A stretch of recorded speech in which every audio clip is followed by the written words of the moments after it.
ငါလာပိုင်းလက်ကျန်ကာလအတွင်းငွေအထုံလိုက်ဝင်ကကံအကောင်းဆုံးဖြစ်သတ်မှတ်ခံထားရတဲ့နေ့နဲ့၃ခုအကြောင်းအခုလိုဟောကိန်းထုတ်လာတဲ့ဗီဒီယိုဆရာငါလာပိုင်းကုန်ကနေအထိဘာမှမဖြစ်ထွန်းမအောင်မြင်ဘူးလို့စိတ်ညစ်နေတဲ့သူတွေအတွက်နာမည်ကျော်ဗီဒီယိုဆရာကြီးကအခုလိုဟောပြောပေးထားပါတယ်ငါလာပိုင်းရဲ့လက်ကျန်နောက်ဆုံးတစ်ပတ်အတွင်းမှာထိပေါက်သလိုငွေတွေအထုံလိုက်ဝင်ပြီးတော့ကံကောင်းခြင်းတွေပိုင်ဆိုင်ရမယ်ကန်ထိုးရှင်နေ့နဲ့၃ခုအတွက်လိုအပ်တဲ့ရတရားလေးတွေကိုလည်းဆရာကြီးကပြောပြပေးထားပါတယ်ဆရာကြီးရဲ့ဟောပြောချက်အရအခုငါလာပိုင်းကုန်မှာထိပေါက်မယ်ယာတုတွေတိုးမယ်အလောက်ကိုင်းတွေအဆင်ပြေမယ်ဆိုတဲ့ကန်ထိုးရှင်၃ယောက်ကတော့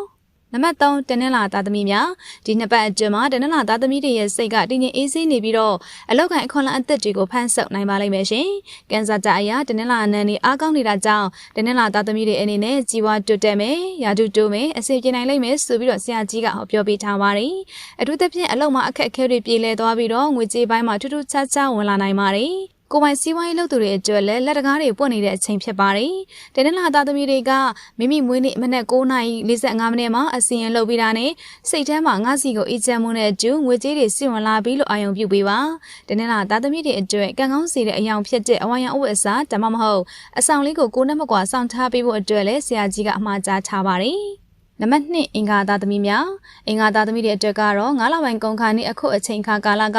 ငွေကြေးစွမ်းအားအမြင့်ဆုံးပဲဖြစ်ပါတယ်လက်ရှိလုပ်နေတဲ့လုပ်ငန်းဆောင်တာတွေမှာအရှိန်အဟုန်နဲ့တိုးတက်လာမယ်ကြာရှည်ရက်ဆိုင်နေတဲ့ငွေကြေးကိစ္စတွေအဆင်မပြေမှုတွေကရပိုင်းအတွင်းမှာပဲမျက်လက်ပြလိုက်တယ်လို့ပြောင်းလဲသွားပါလိမ့်မယ်ငွေကြေးနဲ့အလုပ်အကိုင်အတွက်အားမလို့အားမရဖြစ်နေတာတွေအကုန်ပြီးဆုံးပြီးအောင်မြင်မှုတွေဇက်တက်ဝင်ရောက်လာမယ့်အချိန်ဖြစ်တဲ့ဆိုပြီးတော့ဆရာကြီးရဲ့ဟောပြောချက်ထဲမှာပါဝင်ပါတယ်ပို့ပြီးတော့အစဉ်ပြေအောင်မွေးနေ့မနက်9:45မိနစ်မှာဒီရတရားလေးကိုပြုလုပ်ပေးပါရှင်။အနေအောင်ဖဲကြိုးလေးကိုပတ်စံအိမ်မှာခြိထားပြီးတော့ငါရဲ့အလုပ်တွေအောင်မြင်ပြီးငွေတွေအထုတ်လိုက်ဝင်လာပြီးငါချမ်းသာပြီးဆိုပြီးတော့ရုံရုံကြည်ကြည်နဲ့ရတရားပြုလုပ်ပေးရမှာဖြစ်ပါတယ်။နံပါတ်1ဇတပရိသသမီးများဇတပရိသသမီးတွေအနေနဲ့ဒီကာလမှာတိမ်မောင်းထောင်ချင်ဝင်ရရှိနိုင်မဲ့အလောက်ကန်အသစ်တွေအများကြီးပေါ်ပေါက်လာပါလိမ့်မယ်လူမှုရေးကိစ္စတွေကနေတဆင့်စကားလမ်းကြောင်းအဆင်ပြေပြီးတော့ငွေဝင်လမ်းကြောင်းတွေပွင့်လာပါလိမ့်မယ်ကျမ်းမာပျော်ရွှင်နေတာကြောင့်အလုပ်တွေကလည်းငါချက်ပို့ပြီးတော့အဆင်ပြေလာမှာပါ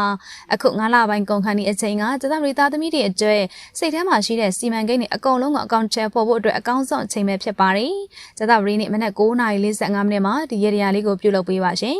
ဇတပရိသသမီးတွေအတွက်ကံကောင်းစေတဲ့အယောင်ကအဖြူရောင်ဖြစ်ပါတယ်။ဒါကြောင့်အဖြူရောင်ပန်းပွင့်တပွင့်ကိုရေခွက်ထဲမှာထည့်ပြီးတော့အလောက်ကိုင်းနဲ့အဆင်ပြေပါစေ။စိတ်ထဲမှာလိုလားတောင်းတသမျှချက်ချင်းရပါစေ။နှာခေါင်းနဲ့မျက်တွေစောက်ရှောက်ပါစေလို့ဆုတောင်းပြီးတော့ဖန်ခွက်လေးကိုအိပ်ယာပေးမှထားလိုက်ပါ။နောက်တစ်နေ့မနက်9:45မိနစ်မှာဒီဖန်ခွက်ကိုယူပြီးတော့မိမိအိမ်ရှိကအပင်တစ်ခုမှရေလောင်းပြီးတော့ဆွန့်ပစ်လိုက်ပါရှင်။တနင်္လာအင်္ဂါနဲ့ဇတပရိသသမီးတွေကစကြောလာကဘာကြီးစီကနေကောင်းမွန်တဲ့စွမ်းအားတွေရရှိပြီးတော့လက်လာမတွေပွန်လန်းကြပါစေဆိုပြီးတော့ဆရာကြီးကဆုတောင်းမြတ်တာပို့ပေးထားပါတယ်။ဒီဗီဒီယိုလေးကိုကြည့်ရှုနေတဲ့ခုနှစ်ရက်သားသမီးတွေလည်းကိုနေနန်းနဲ့ဖြစ်ချင်တဲ့လူအင်ဆန္ဒတွေကိုရေးသားပြီးတော့စကြောလာကဘာကြီးစီကနေစွမ်းအားတွေကိုတောင်းခံလိုက်ပါရှင်။ကန်ထိုးရှင်တနင်္လာအင်္ဂါနဲ့ဇတပရိနေ့နဲ့ပိုင်ရှင်နေခုနှစ်ရက်သားသမီးတွေအားလုံးဒီဗီဒီယိုလေးကိုယုံကြည်ကြည်နဲ့ရှယ်ပေးသွားမယ်ဆိုရင်တော့9လပိုင်းအကုန်ကာလမှာကြီးပွားတိုးတက်ချမ်းသာလာပါလိမ့်မယ်ရှင်။